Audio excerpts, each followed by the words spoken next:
Saat pemakaman, hujan masih turun meski rintik-rintik. Banyak orang yang berduka atas kematian Pak Kades baik hati itu. Namun apalah daya, kisah hidup beliau sudah berakhir dengan tragis. Menjadi korban atas perbuatan orang-orang yang tidak punya hati. Seminggu berlalu, penyakit-penyakit aneh yang menyerang kebanyakan warga mulai menghilang. Mereka berpikir, itu karena perjuangan Pak Sekar yang rela melakukan banyak hal untuk keselamatan warga. Meskipun warga tersebut adalah pendukung setia almarhum Pak Bardi. Dan karena itu pula lah, kejahatan yang pernah ia lakukan akhirnya hilang tersapu oleh kebaikan yang beliau tanamkan. Kini warga sudah seutuhnya percaya bahwa Pak Sekar adalah orang yang paling tepat untuk menggantikan almarhum Pak Bardi.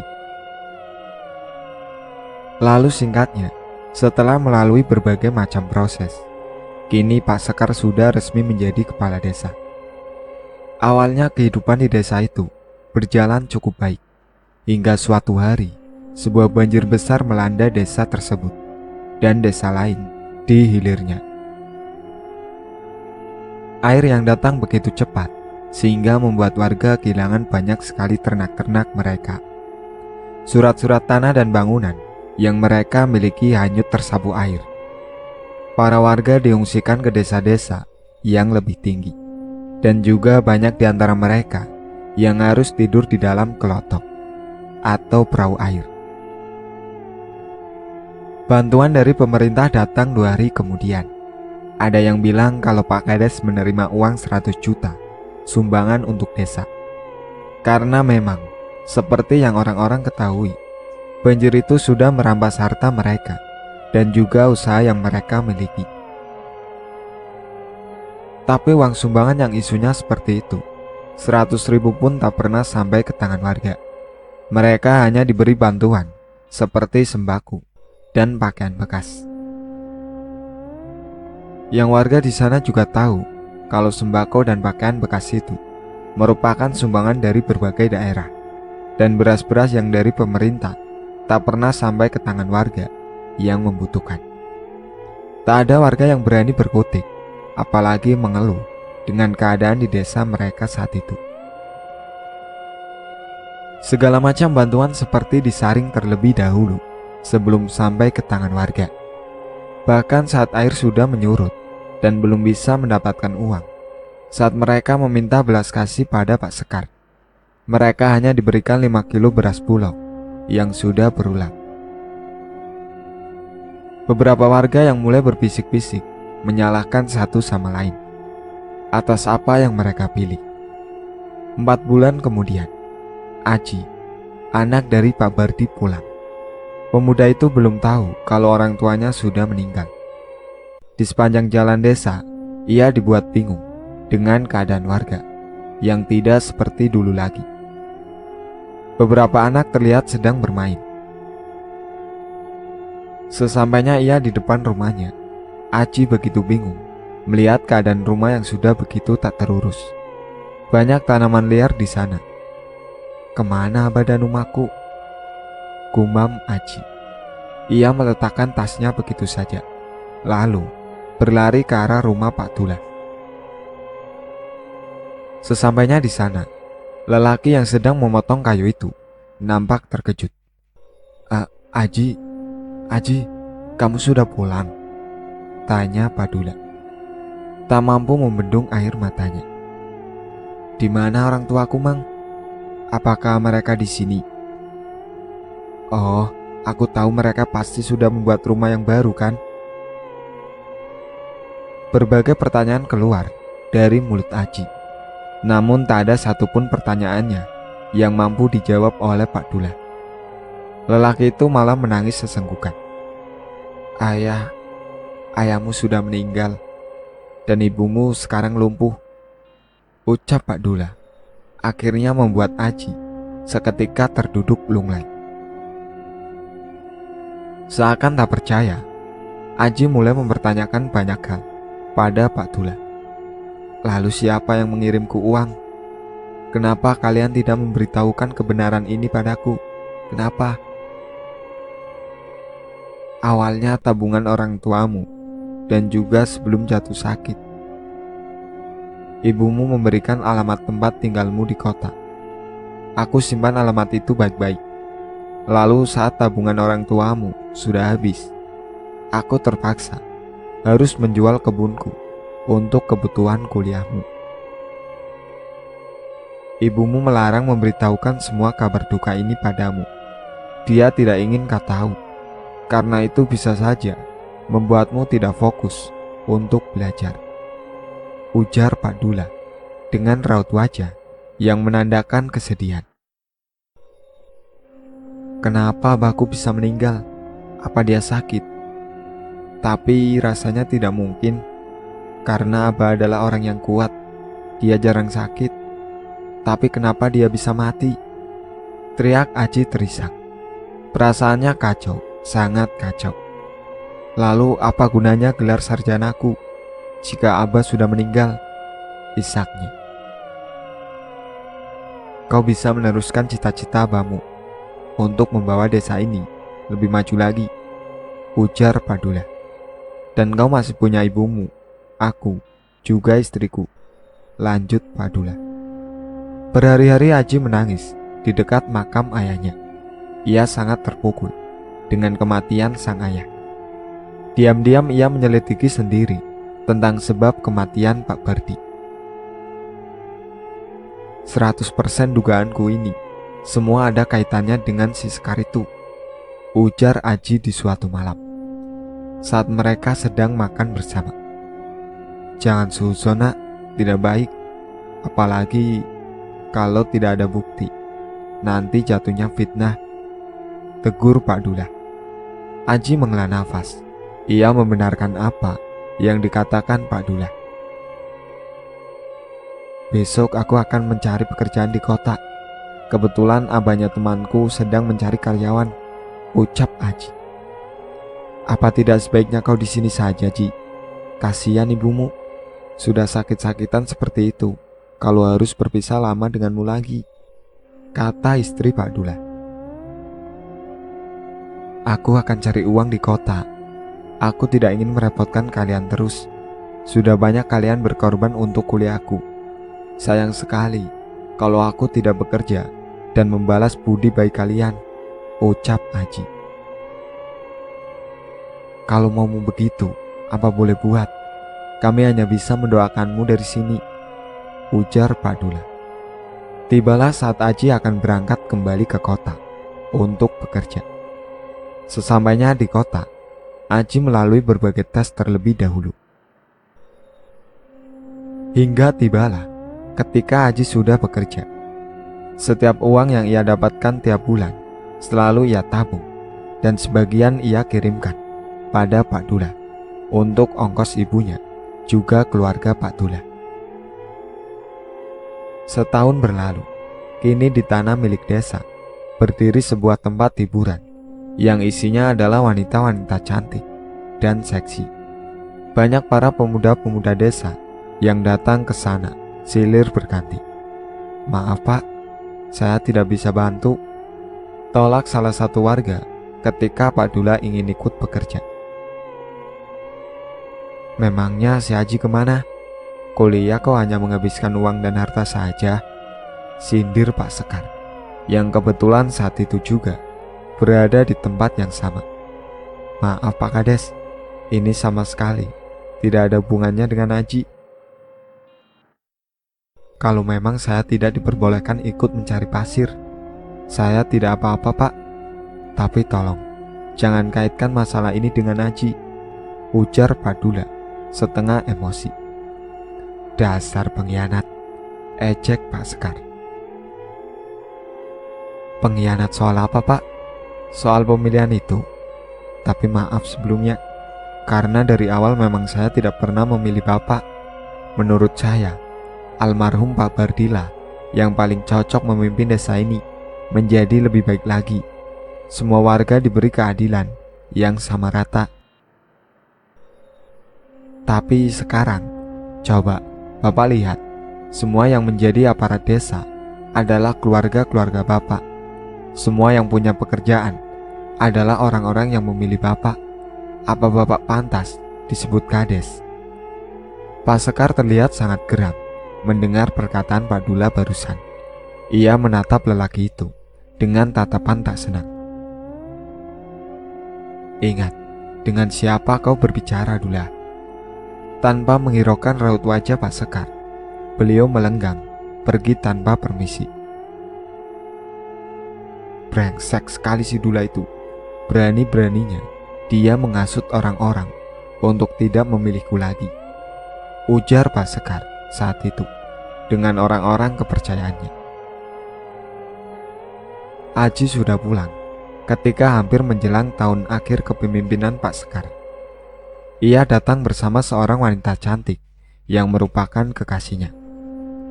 "Ku dengar-dengar si Aji mau mencalon jadi kades, Pak," ujar salah satu orang kepercayaan Pak Sekar. "Alah, mana bisa orang bujangan seperti itu jadi kades?" "Kamu dapat info dari mana?" "Dari warga yang akan mendukungnya, Pak. Dia juga memberikan santunan pada warga, Pak." "Lalu apa masalahnya? Biarkan saja dia habiskan uangnya dengan memberi orang-orang malas itu." "Tapi Pak, apa itu tidak bahaya? Secara orang-orang pasti akan berpihak padanya." "Bangsat.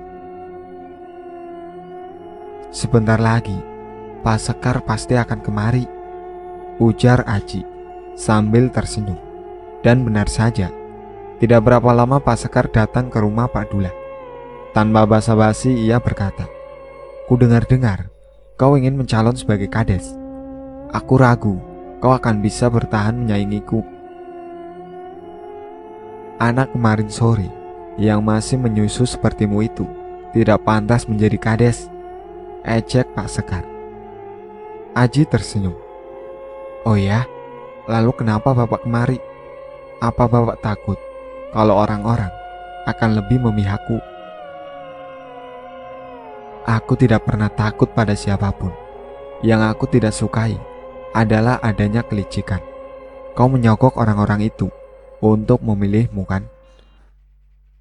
"Saya tidak pernah menganggap apa yang saya beri adalah sogokan. Saya memberi dengan ikhlas, tulus dari hati saya, karena saya melihat banyak sekali warga yang kesusahan. Maka dari itu, saya bertekad ingin menjadi kades agar bisa membawa desa ini lebih baik lagi. Dan kalau memang saya yang menang nanti, itu berarti warga lebih mempercayai saya ketimbang Bapak. Kau tidak akan bisa menjadi kades karena kau masih bujangan. Tidak akan ada warga yang mempercayai kinerjamu," ujar Pak Sekar. "Maka dari itu, saya akan menikah minggu depan. Kalau Bapak berkenan, Bapak bisa datang ke acara pernikahan saya," ujar Aji sambil tersenyum. Sambil menahan amarahnya, Pak Sekar pergi. Saat sudah akan mendekati hari hanya pernikahan Aji, tiba-tiba istrinya terserang sakit, sehingga membuat acara pernikahan harus diundur. Lama-lama sakit yang awalnya dikira hanya mimisan biasa, tiba-tiba malah merambah ke bagian payudara. Payudaranya membengkak seperti bisul. Bahkan tiap saat ia menangis dan mengerang rasa sakit yang luar biasa itu. "Pak, tolong jaga Rini. Aku akan berangkat menemui orang pintar," pamit Aji. "Berangkatlah nak, aku rasa penyakit ini bukan sakit biasa," ujar Pak Dula. Aji berangkat secara diam-diam agar tidak menaruh curiga dari orang-orangnya Pak Sekar. Singkatnya, Aji akhirnya sampai di sebuah rumah yang berada di tengah hutan karet. Sesampainya di sana, Aji memeluk seorang laki-laki parubaya dengan celana selutut dan tato di seluruh badannya. "Kita belum terlambat. Aku sudah mengobati istrimu dari jarak jauh. Panah kambang bolu itu tidak akan meluas. Istrimu pasti sembuh. Tapi sampai saat ini aku masih belum bisa melihat jelas wajah orang yang merupakan otak semua ini, ujar si lelaki tua sembari melemparkan kepala babi untuk anjing-anjingnya. Jadi tidak bisa dikembalikan? Tanya Aji yang sepertinya sudah sangat akrab dengan si lelaki tua tersebut. Bukan tidak bisa, tapi kita harus membuka penutup si dalangnya itu sendiri. Karena kau sudah berada di sini, kita bisa melakukannya bersama-sama, ujar si lelaki tua sambil mengoleskan kapur pada daun sirih yang dipegangnya. Aji terdengar menghela nafas panjang. Apa Abah yakin kalau yang mengirim penyakit pada istriku juga yang membunuh abahku? Iya. Beberapa hari yang lalu, aku terlibat perselisihan dengan si Sekar itu. Dari nada bicaranya, dia seperti mengancam. Aku yakin sepenuhnya kalau kemungkinan dia ada keterkaitan dengan semua ini. Alasannya sudah jelas, karena jabatan. Abahku dibunuh karena mengalahkannya dalam pemilihan. Dan sekarang istriku hendak dibunuh karena aku akan menikahinya dan mencalon sebagai kades. Malam itu juga Aji dan si lelaki tua disibukkan dengan berbagai macam kesibukan, mempersiapkan segala hal yang akan mereka butuhkan. Obor dinyalakan, mengelilingi rumah tersebut. Sementara itu, Aji dan si lelaki tua duduk saling berhadapan, dikelilingi kain hitam. Di antara mereka juga ada seekor belalang berwarna hitam legam. Suaranya ngit-ngit melekit. Pusatkan pikiranmu, jangan terkecoh. Rapalkan bacaan yang telah kuajarkan. Kita hantarkan binatang ini untuk melacak mereka, ujar si lelaki tua dengan suara yang berat. Aji menarik nafas, lalu membuangnya lagi. Dan ia melakukan hal itu berkali-kali, sampai pikirannya benar-benar terpusat pada satu titik. Dilanjut dengan membaca bacaan yang telah ia hafal. Perlahan-lahan Aji dan si lelaki tua sudah berada di sebuah hutan. Mereka terus berjalan, masuk jauh ke dalam. Di sana mereka melihat sebuah dinding tipis berwarna merah yang di dalamnya terlihat bayangan dua orang. Namun saat tangan Aji menyentuh dinding tersebut, ia mengerang kesakitan. Rasa panas seperti membakar tangannya. Seketika Aji tersadar. Sementara si lelaki tua masih nampak duduk bersila, tertunduk dengan mata yang terpejam. Aji melihat tangannya, dan di tangannya ada sebuah luka, seperti luka bakar.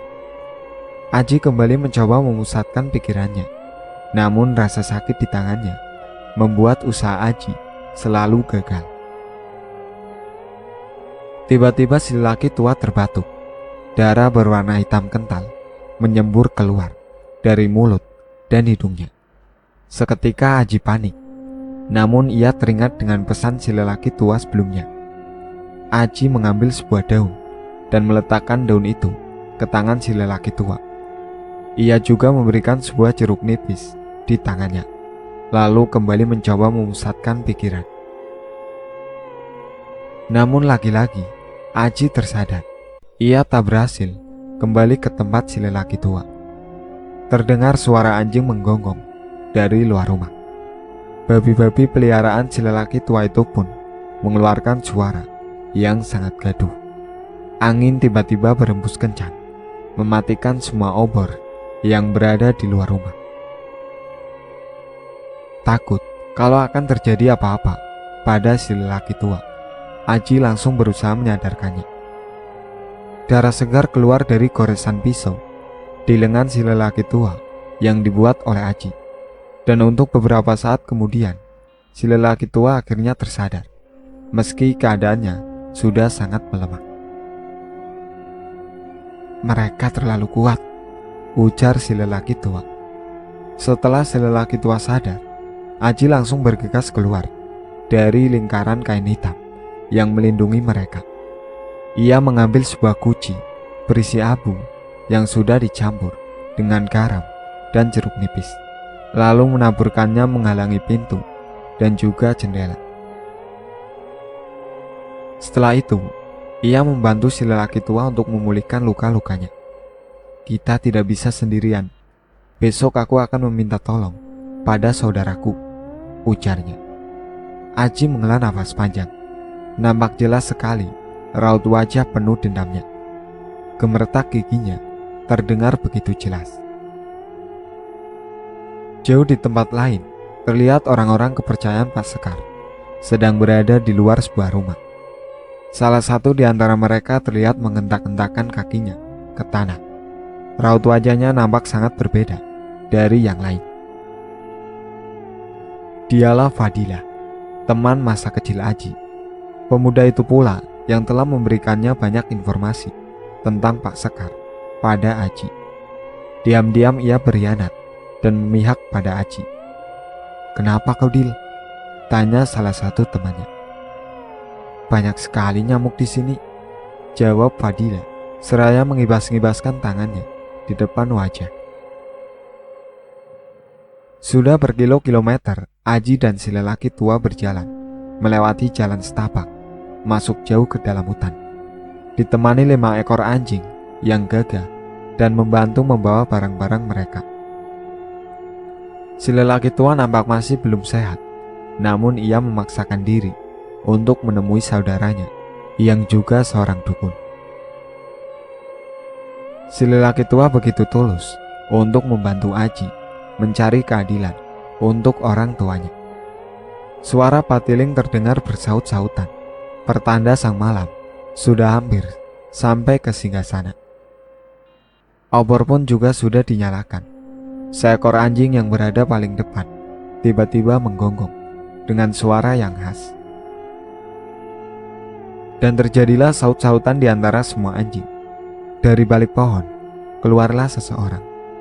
Lelaki tua renta dengan pakaiannya yang menutupi bagian kemaluannya saja. Aji sempat dibuat mundur karena takut dengan lelaki tua renta tersebut. Tetapi akhirnya, "Aku sudah menunggu kalian. Rumahku sudah tidak jauh dari sini," ujarnya.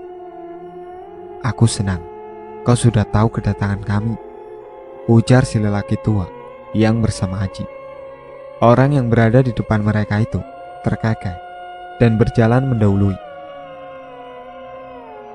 Singkatnya, malam sudah cukup larut dan mereka sudah berada di rumah saudara si lelaki tua. "Kau kalah dengan tikus-tikus itu, Miss." Si lelaki tua yang bersama Aji itu langsung membuang muka. Baiklah, aku akan membantu kalian.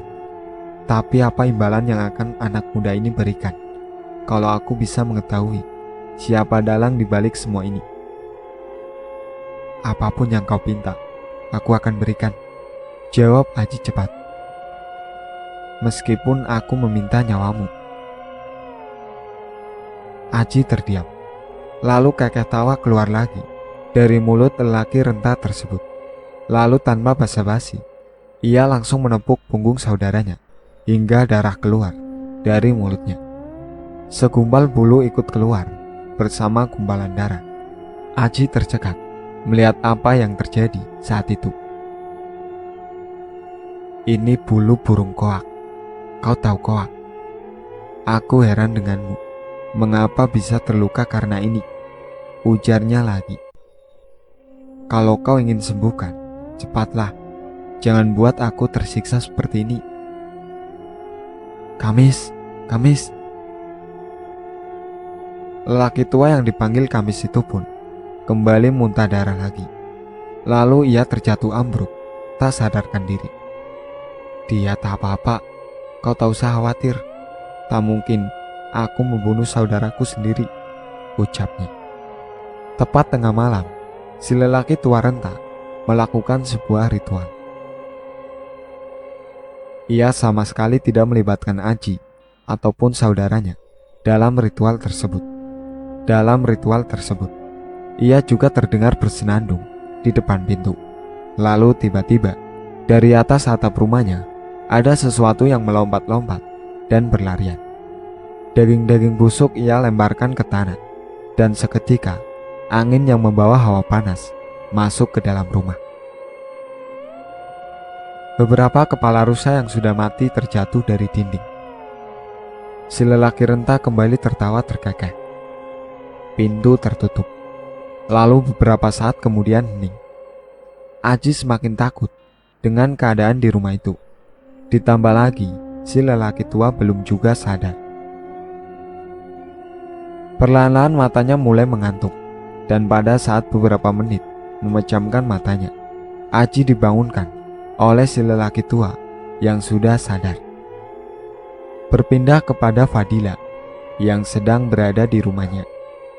Ia terus kepikiran dengan sahabatnya, Aji, karena sudah berhari-hari tak terlihat.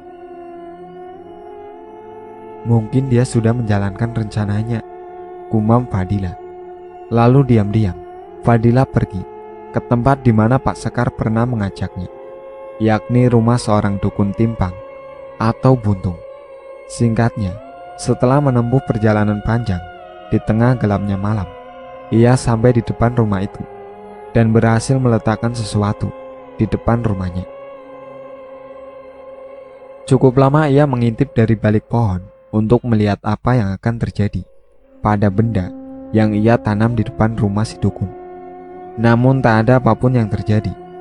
Lalu karena sudah sangat malam, akhirnya ia memutuskan untuk pulang.